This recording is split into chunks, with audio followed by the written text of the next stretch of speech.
Latest update sa kaso ng mayor ng Bamban Tarlac na si Alice Goo nang di umano'y nasasangkot sa iligal na aktibidad sa ating bansa. Senator Jinggoy Estrada ibinunyag ang karelasyon umano ng suspindido ngayong mayor na si Alice Goo.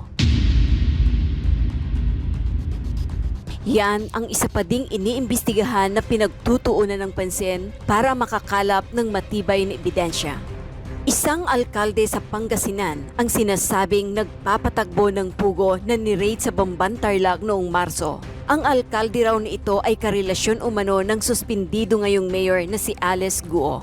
Ibinunyag ni Senator President pro tempore Jinggoy Estrada na isang mayor sa Pangasinan ang nagpapatagbo ng pugo sa Bamban Tarlac na sinasabing may kinalaman si Mayor Alice Goo. Ayon daw sa source ni Senator Jinggoy Estrada, partner daw ni Mayor Alice Goo ang sinasabing alkalde